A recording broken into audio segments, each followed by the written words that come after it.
नमस्कार. सर्व हळद उत्पादक, हळदीतील व्यापारी व हळदमध्ये काम करणाऱ्या सर्वांना नमस्कार. मी आज आपल्या पुढे जो व्हिडिओ टाकतोय तो याच्यासाठी की बऱ्याच जणांचे प्रश्न आले की 7,000 रुपये हळदीचं बेनं विकायचं तर लोक घेतील का, मग आपली हळद खरंच 30,000 होईल का, या विषयावर बरेच काही प्रश्न आले आणि त्या संदर्भात थोडासा मित्र खुलासा करतोय. विषय असा आहे की आपण हळद ज्यावेळेस 9,000 10,000 होती त्या टायमाला आपण हळदीचं बेनं 3,000 रुपये क्विंटलनं विकत होतो, 3,000च्या वर पण विकत होतो. आणि आत्ता हळदीची परिस्थिती अशी आहे की हळद आज 15 ते 20,000च्या दरम्यान आहे.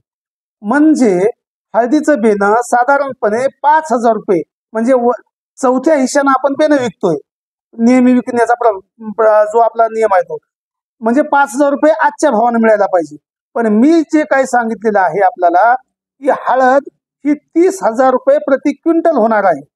म्हणजे हळदीचं बेनं 7 ते 8,000 रुपयानं विकायला पाहिजे. आणि 7 ते 8,000 रुपयानं जर आपलं विकलं तरच आपल्याला 30,000चा भाव मिळणार आहे. परंतु प्रत्यक्षामध्ये 30,000पेक्षाही जास्त तेजी येणार आहे. हळद जर शिजवली तर तुम्ही वेअरहाऊसला स्टॉक कराल, तुम्हाला पाहिजे तशी विकाल, तुम्हाला तुमच्या हातामध्ये ती आहे. पण तो बेनं जेव्हा तुम्ही विकून मोकळे व्हाल तुमच्या हातात काहीच राहणार नाहीये आणि परत काही राहणार नाही हा तर विषय वेगळा. परंतु पुढच्या वर्षी स्वस्तात बेनं देऊन पुढील वर्षी क्षेत्र वाढल्यामुळं, उत्पादकता वाढल्यामुळं परत आपलाच आत्मघात होणार आहे.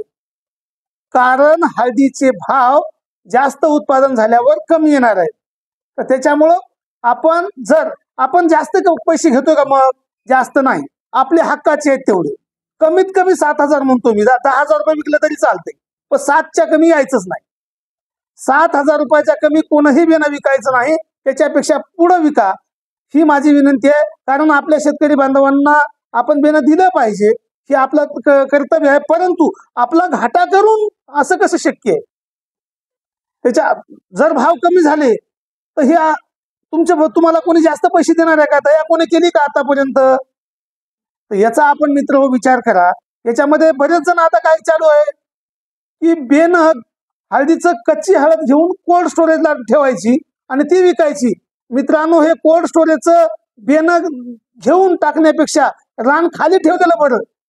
कारण तुम्हाला याच्यातून जर्मिनेशन बरोबर होणार नाही, जर्मिनेशन झालं तरी याची उत्पादकता बरोबर येणार नाही. त्याच्यामुळं बेण्याला ही सुप्तावस्था देणं गरजेचे असते. कोल्ड स्टोरेजमध्ये बेनं ठेवणं योग्य नाहीये, त्याचे वेगवेगळे दुष्परिणाम आहेत.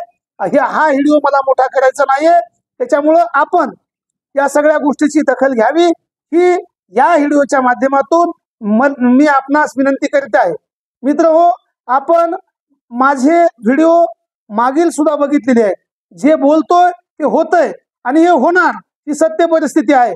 कारण मी काही स्वतः बुद्धिमान नाही जास्त, परंतु ईश्वरानं मला काहीतरी संकेत दिलाय की बाबा तू माझ्यावर हे काम सोपवलं आणि त्याच्यामुळं मी हे काम करत आहे. आणि हे प्रामाणिकपणे काम करत असताना त्याचे रिझल्ट चांगले येत आहेत आणि त्याचे रिझल्ट चांगले आल्यामुळं आपल्या सर्व शेतकऱ्यांचा आणि हळदीमध्ये कारभार करणाऱ्या सर्वांचा फायदा होतोय. याच्यामध्ये माझ्या मनाला आनंद होतोय आणि याच्यासाठी माझा हा उपक्रम चालू राहतोय. या उपक्रमाला आपण पाठबळ देत आहात. आपण या उपक्रमाला जे काही प्रतिसाद दिला आहे त्याच्याबद्दल आपले धन्यवाद.